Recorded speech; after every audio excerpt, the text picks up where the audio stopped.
On November 21, 1916, the unsinkable HMHS Britannic struck a mine and sank in 55 minutes. She had been specifically redesigned to survive anything that sank the Titanic. 30 people died. Most of them were not killed by the mine. They were killed by 2 disobeyed orders. Britannic was on her 6th voyage as a hospital ship. She was carrying 1,066 crew and medical staff to the island of Lemnos, where wounded Allied soldiers were waiting to board. No patients yet. That morning, she was sailing through the Kea Channel in the eastern Aegean at full speed. 3 weeks earlier, the German mine-laying submarine U-73 had been in those same waters. Her commander was Kapitänleutnant Gustav C.S. Among the officers serving aboard was a young man named Martin Niemöller, who in 1934 published a memoir titled Vom U-Boot zur Kanzel, From Submarine to Pulpit, in which he described exactly what U-73 did near the island of Kea. On October 27th, Niemöller recorded that U-73 had sighted hospital ships in the channel. The following morning, CS took up a firing position on a vessel. He identified it at the last moment as a hospital ship. He stood down. What U-73 did instead was lay minefield number 32. 2 barriers of 6 contact mines each were placed along the northern coast of Kea.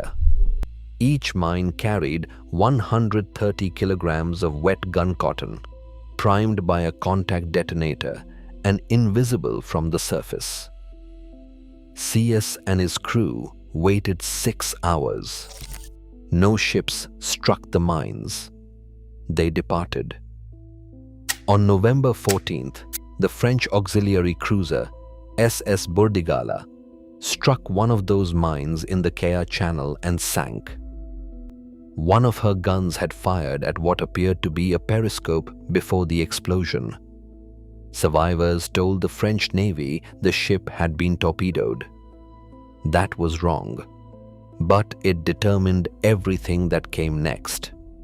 A torpedo attack and a minefield required different responses. The channel was not swept. 11 mines remained in place. Britannic entered the Kea Channel on the morning of November 21st. Subscribe. HMS Hood is next. At 8 in the morning, a church service was concluding in the second-class dining room. 15-year-old Boy Scout George Perman was operating one of the aft passenger lifts. In the galley, nurse Violet Jessup was preparing a breakfast tray.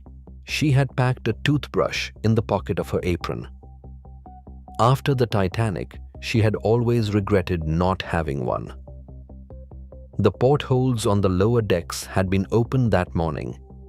The standing order in a war zone was to keep them shut. Someone decided the patients boarding that afternoon would appreciate the fresh air.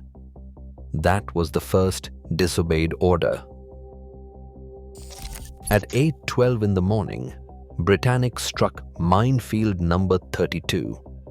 The explosion detonated on the starboard bow. Stoker Bert Smith, working in the fireman's tunnel below the waterline, was swept off his feet by the inrushing sea. 5th Officer Gordon Fielding, in his cabin 2 decks above, was thrown across the room.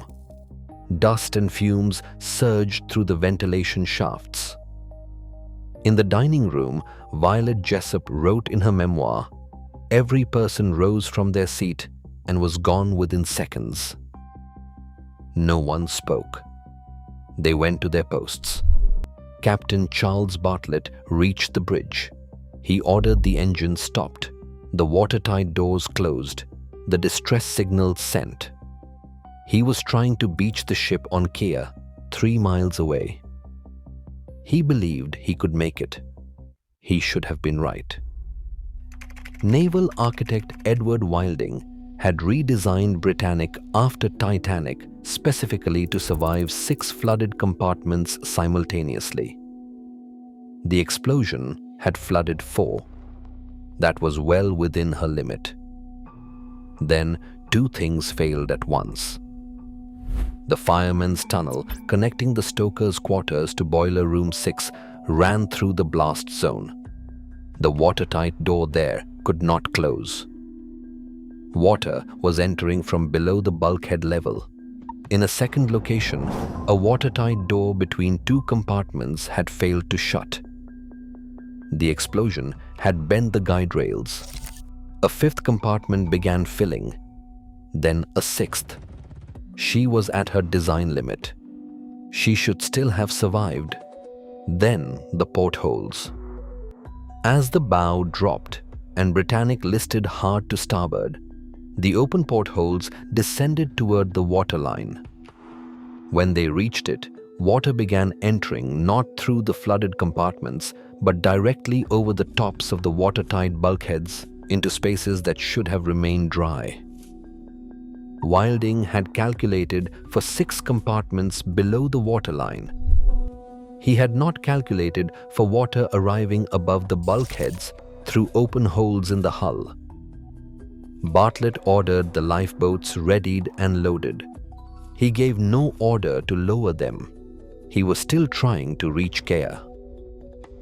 2 davit operators at the aft deck did not wait for the order. That was the second disobeyed order. The boats hit the water with Britannic still making speed. The 3 bronze propellers had risen above the surface and were still turning at full power. 2 loaded lifeboats drifted aft into the current the moving hull created around itself. Violet Jessup was in the first boat. She watched the people around her throw themselves into the water and did not understand why, until she turned and saw the propellers. She could not swim. She jumped anyway. In her memoir, she wrote that when she surfaced, her head struck something hard from above. Her skull fractured. She did not know it at the time. She came up alongside floating debris, grabbed a spare lifebelt, and kicked clear of the stern. George Perman, 15 years old, had made it into one of the same boats. When the current began pulling it toward the propellers, he grabbed a rope attached to the davit above and hung there over the water while the boat swept out from beneath him. He watched. He would describe what he saw for decades afterward, and he would not describe it in detail. At 8:35, Bartlett stopped the engines. 23 minutes after the mine struck, a 3rd boat was saved. 35 lifeboats were launched safely. Bartlett restarted the engines once more for a final attempt at the island. Water reached D-deck. He stopped the engines for the last time. He used the remaining steam to sound the ship's whistles. Then he walked off the bridge wing into the sea, swam to a nearby lifeboat, and watched. At 9:07 in the morning, 55 minutes after striking minefield number 32, HMHS Britannic rolled onto her starboard side and sank. She is the largest intact passenger ship on the ocean floor. HMS Heroic and HMS Scourge received the distress signal. Greek fishing boats arrived first. 30 people died, most of them in the 2 lifeboats that reached the propellers before Bartlett stopped the engines. The formal inquiry was held aboard HMS Duncan. Its report ran to approximately 700 words. The conclusion noted the probable cause as a mine and observed that open portholes had contributed to the rate of sinking. The inquiry did not investigate who had ordered the portholes opened or why the Care Channel had not been swept after the Burdigala sank a week earlier. After the war, CS confirmed in naval debriefings that U-73 had laid minefield number 32 on October 28, 1916. In 2003, a diving expedition led by Carl Spencer located mine anchors on the seabed near the wreck, consistent with U-73's logged coordinates. The German and Austrian naval archives provided independent confirmation. White Star Line received the German ocean liner SS Bismarck as war reparations under the Treaty of Versailles. She entered service as RMS Majestic and was briefly the largest ship in the world. She replaced a ship that White Star had never actually used. Martin Niemöller returned to Germany, entered the Lutheran ministry, and in 1933 began publicly opposing the Nazi regime. He was arrested in 1937. He spent 8 years in Sachsenhausen and Dachau. He was liberated in 1945. The statement he wrote in various forms during that period begins with the line, "First, they came for the socialists." He died in 1984. He was 92. The Welter Philharmonic pipe organ built for Britannic's first-class grand staircase was never installed on the ship. It passed through several private hands in Germany over the following decades. In 2007, conservators at the Museum für Musikautomaten in Siegen, Switzerland, found the same word inscribed on 3 beams beneath the instrument's wind chests: Britannic. The organ plays still. 30 people died on HMHS Britannic. Over 1,000 survived. The evacuation was fast and ordered. The safety improvements built into her after Titanic worked. She never carried a paying passenger. She was gone before she was used. What killed 30 people was not the mine, not the design. It was 4 open portholes and 2 sets of boats lowered before the order came. Small decisions. One warm morning, 3 weeks after the officer who laid the mines stood his submarine down from attacking a hospital ship because he recognized the Red Crosses.